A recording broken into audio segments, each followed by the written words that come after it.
Pessoal, não é uma delícia ver bandido bolsonarista se dando mal? Não é gostoso?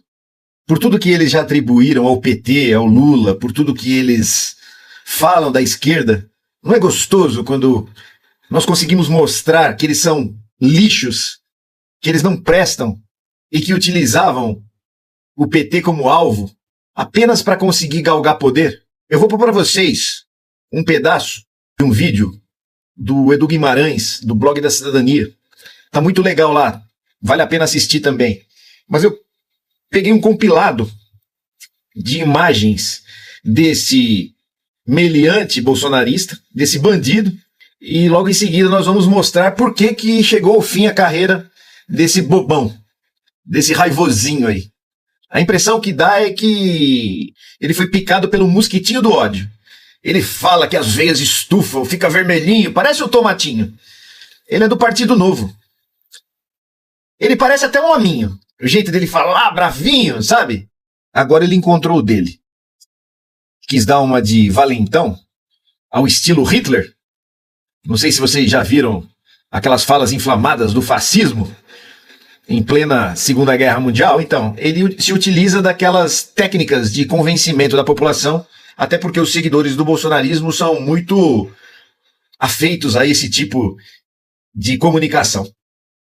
Pegaram a foto de mais um abusador de autoridade da Polícia Federal, esse aqui, Fábio Alvarez Schott, que fez vários relatórios absolutamente fraudulentos contra pessoas inocentes, inclusive contra Felipe Martins. E agora, mais abuso de autoridade. Me levou a minha fala foi eu levantar essa foto aqui do delegado Fábio Alvarez Schott, que Vossa Excelência conhece.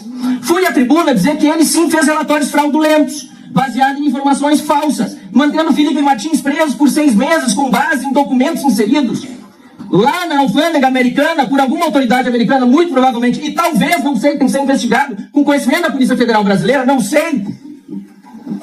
E esse cidadão brasileiro, Felipe Martins, ficou preso 6 meses com essa justificativa, além dos outros casos, como o da Mariana. Lula é cruel. Alexandre de Moraes é cruel. São covardes. Lula e Alexandre de Moraes são covardes. São covardes. Aliás, digo mais, o que estão fazendo no STF hoje é coisa de mafioso. E não é só o Alexandre de Moraes por isso. A máfia depende de uma organização, e a organização que hoje está no STF é mafiosa, colocando inclusive a faca no pescoço de várias outras pessoas. Kassab, Deltan, Salles, puxando os processos de volta para o STF para a segunda... Pede que não, pela preservação da confidencialidade da própria reunião e da segurança de todas as pessoas que estão presentes aqui. Isso acontece com todos os fatos, com todas as pessoas, é um protocolo padrão da comissão em visitas em mostra. Perdão, sobre esse ponto. Não há nenhum ponto, no momento que a vítima precisa da transparência, essa determinação de que a reunião seja sigilosa. Nós já passamos por isso em Washington e não gostaríamos aqui que houvesse a censura por parte da comissão, justamente ouvindo as vítimas de censura. Então nós insistimos e vamos manter, dessa vez, apesar de na vez passada nós termos protestado contra aquela decisão, a transparência dessa reunião e, portanto, ela será 100% gravada e filmada. Vocês podem ver, ele expôs o delegado e até a família dele andou sofrendo retaliações e ameaças de morte. O carro da esposa apareceu com recadinhos. Então, esse discurso de ódio é o que destrói a liberdade das pessoas, porque elas são atacadas por outros bandidos lunáticos, fanáticos do bolsonarismo.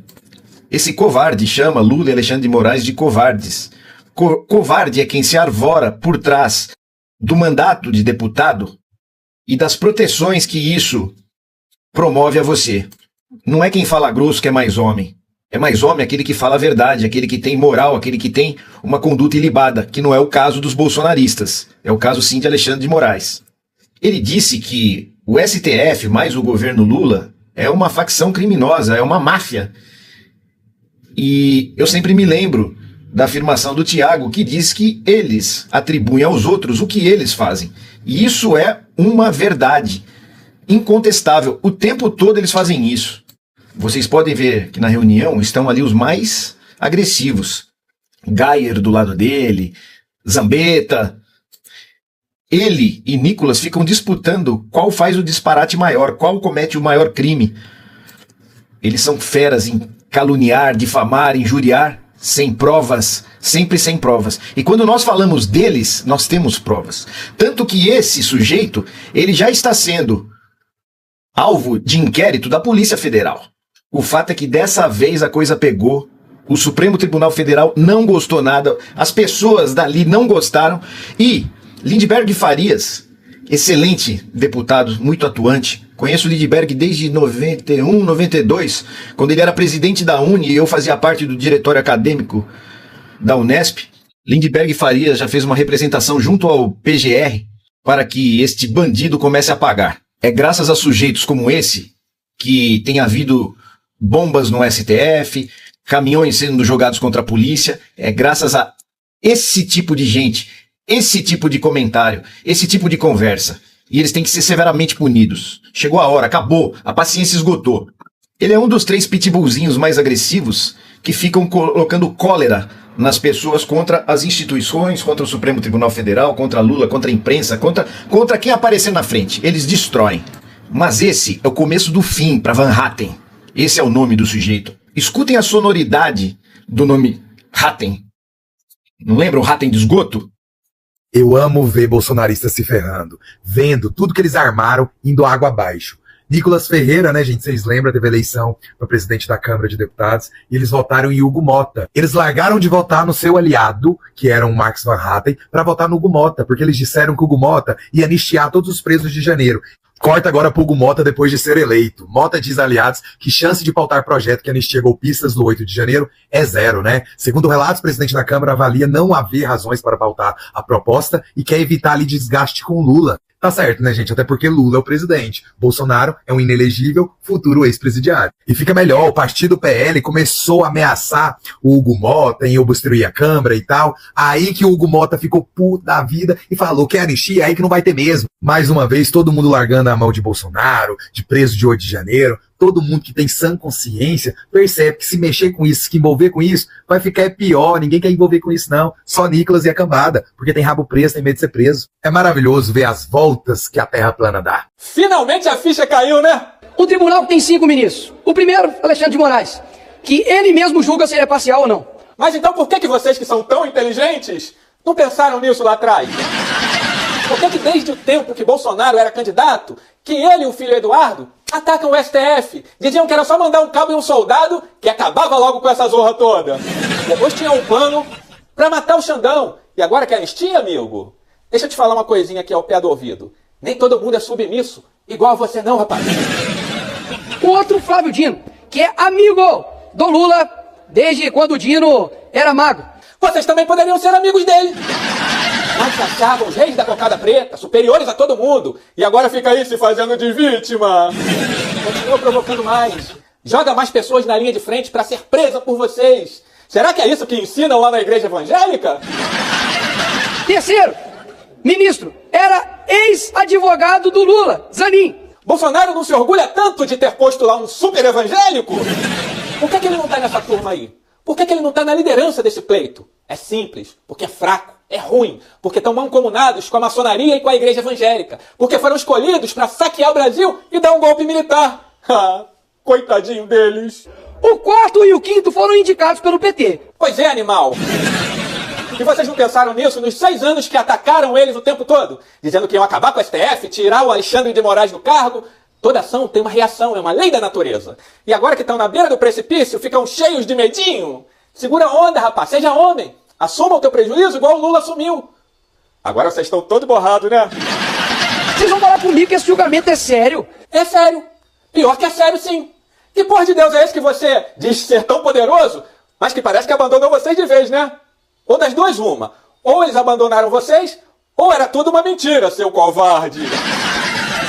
E agora uma mãe de família que foi induzida por imbecis igual a você, se juntou com outros idiotas, pensando que era uma brincadeira invadir o Planalto e tomar o poder. Porque foi motivada por anos a fazer o que ela fez. E agora vai ficar presa, longe da família. A culpa é do STF. Vocês não tiveram nenhuma participação nisso, né? Ah, meu irmão, quem tá de sacanagem é você, porra. A pessoa que tá sendo condenada a 14 anos nem aqui dentro entrou, mas tava com uma... Toma cuidado comigo aqui, hein? Tava com uma grande arma, um batonzinho. Eu sei que você gosta de batom. Será que é melhor pra fazer uma chupetinha? Que é um julgamento imparcial. Horas. Os próprios advogados falaram recorrentemente que eles não tinham acesso às provas. É claro que eles vão alegar isso. Mas as provas nunca estiveram escondidas. Vocês, motivados por coaches messiânicos, manipuladores de mentes, tinham tanta certeza que iam tomar o Brasil de assalto que fizeram tudo às claras. Todo mundo estava sabendo de tudo. As provas estão no celular de cada brasileiro. Não precisa recorrer a nenhuma instância para obter essas provas não, seu cara de pau. Fala uma coisa pra você aqui que eu não vou estar falando pra eles, porque eles, meu filho, é só o Espírito Santo pra mudar mesmo. Agora, eu falo pra você, brasileiro, que tem no mínimo 2 neurônios. É porque o máximo de neurônios que tem um indivíduo que acredita em vocês tem. Mais do que isso, já deixa de ser um imbecil completo e sai fora dessa arapuca e desse falso Deus que vocês dizem servir. Parece mais que serve ao capeta, isso sim, né? Não precisa gostar do Bolsonaro. Ninguém gosta desse estrume aí não, rapaz. Só você que tem, ó, interesse financeiro. O golpe foi articulado durante 4 anos, amigo. Foram 4 anos juntando imbecis que culminaram no 8 de janeiro. Esse tal de Bolsonaro é tão fraco que fugiu. Ao invés de ir pra frente de batalha, igual Alexandre o Grande, igual Napoleão Bonaparte, fugiu e deixou mães e pais de família à mercê da própria sorte. E agora estão pagando um preço altíssimo por isso, porque simplesmente seguiram seres maus. Gente que não tem amor pelas pessoas e agora só querem salvar a própria pele. As pessoas já estão presas há 2 anos, porque só agora vocês ficaram tão preocupados.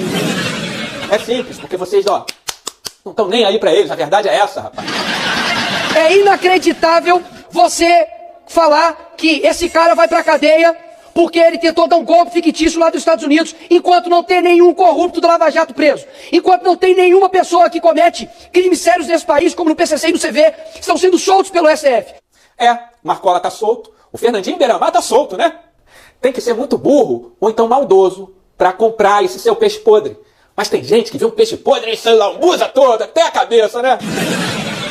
Vocês já venceram um dia. E o que é que vocês fizeram? Não queriam comprar vacinas para os mais pobres, debochavam enquanto as pessoas morriam, atacavam o STF e as instituições democráticas para motivar o golpe que já estava planejado há muitos anos atrás. E com isso jogaram milhares de pessoas na cadeia.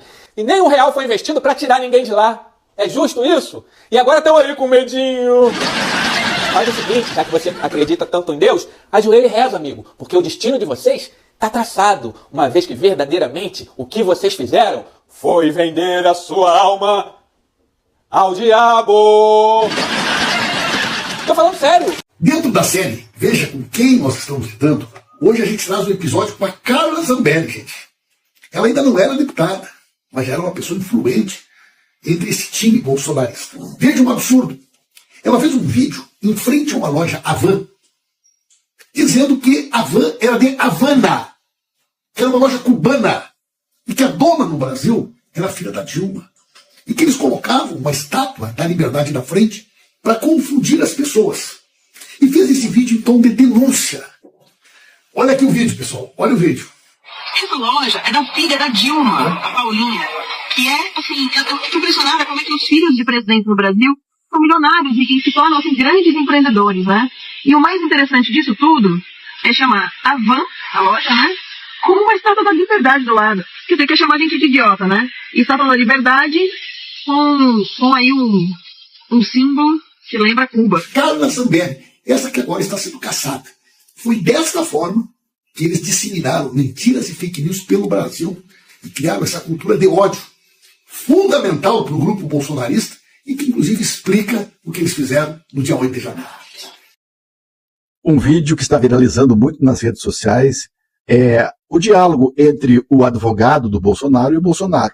Eles combinaram assim: depois que deu o resultado lá que o senhor se tornou réu, o senhor não fala nada comigo antes de a gente combinar algumas respostas. Mas o Bolsonaro, como é muito teimoso, ele foi falar que imprimiu a minuta do golpe. Não era para ter falado. A imprensa, o senhor, encontraram a minuta de golpe do Anderson na mesa do Bolsonaro. Sim! Eu havia requerido, o advogado requerido, mandou para mim, eu imprimi. Eu queria saber o que era isso. Aí eu me pergunto como é que essa pessoa chegou a ser presidente da República e receber não sei quantos 40 milhões de votos. Eu acho que esse pessoal é pior do que a mente desse homem aqui. Eu confesso agora, pois é, eu não sabia o que era, né? Mas eu fui ver, eu acho que era uma minuta do golpe isso aí, né? Era a confirmação de que nós ia dar o golpe, estava tudo certinho, eu viajei esperando lá que o pessoal desse o golpe, aí o pessoal ia me receber nos braços, só me faltou aquele sem vergonha lá do ministro lá do Exército lá que não concordou e me ameaçou ser preso. Se não fosse aquele cara lá, eu estaria na presidência da República sob regimes ditatoriais. Mas eu fui imprimir aquela porcaria na minuta do golpe e não sabia o que era. Curta aí, comente. Bolsonaro está desesperado. O julgamento dessa semana no STF deixou uma coisa clara. Houve, de fato, uma tentativa de golpe de Estado e todo mundo reconhece. Os próprios advogados reconheceram a tentativa de golpe de Estado. E pelo que Bolsonaro pôde assistir lá no julgamento, já existe também a convicção entre os ministros de que Bolsonaro era o líder dessa organização criminosa que tentou derrubar a democracia no Brasil. O voto mais incisivo em relação à culpabilidade de Bolsonaro, além do de Alexandre de Moraes, foi o voto da Carmen Lúcia, que disse que havia no Brasil uma máquina de dar golpes e que essa máquina precisava ser parada. Não tem jeito, o único ali que pode ainda lançar uma divergência é o ministro Luiz Fux, mas que com certeza vai ser voto vencido. O entendimento da justiça, o entendimento do meio político é que houve uma tentativa de golpe, é que isso não pode mais acontecer em nosso país, então Bolsonaro entrou em desespero e está a ponto de fazer uma loucura, uma besteira. Muitos acreditam que depois desse chororô todo, o próximo passo de Bolsonaro é fugir do Brasil para vender as suas joias lá no exterior. Enquanto isso, Lula, que não tem nada a ver com essa história, viajou para a Ásia para vender aviões produzidos no Brasil para os japoneses e para os vietnamitas, provando mais uma vez que ele sim é o cara. Gente, vocês têm o coração muito duro. É impossível não ter dó desse homem. Olha o que ele falou. Ele disse que se for preso, a vida dele acabou. Eu aposto que vai ter gente aqui nos comentários que vai dizer: e daí? Eu não sou coveiro. Chega de mimimi. Vai ficar de mimimi até quando? Eu aposto que vai ter gente aqui nos comentários que vai dizer: bandido bom é bandido. Aposto que vai ter gente que vai dizer que preso não tem que ser tratado com dignidade, não tem que ter mordomia.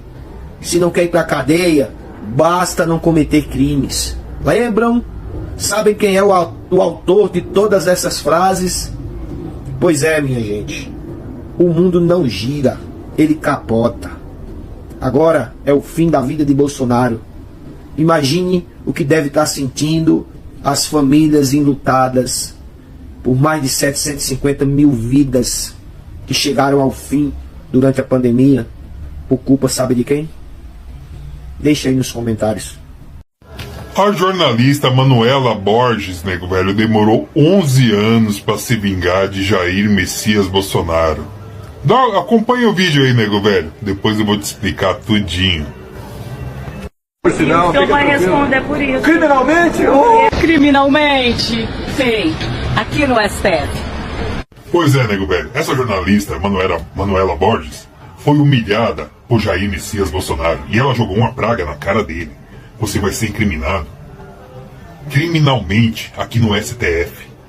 E não deu outra. Demorou 11 anos, nego velho. Isso quer dizer o quê? A justiça tarda, mas não falha. Às vezes, a gente não vai ser punido pela justiça dos homens, mas pela justiça de Deus. E quando não acontecer a de Deus, por enquanto, a dos homens também funciona. E essa é a prova viva que a jornalista conseguiu aquilo que ela queria. E o vídeo dela tem viralizado na internet, né, velho? Ela debochando do Bolsonaro, que vai ser julgado criminalmente pelo STF. Olha, não mexa com a jornalista, nego velho. A praga dela pode demorar. Ó, mas que vem mesmo, nego velho. Tamo junto, Bolsonaro! E saíram novos dados sobre a inflação de março. A inflação de Lulinha, ó, tá caindo. Foi a metade de fevereiro. Isso é um presidente que trabalha para você, trabalhador, ter os menor preço.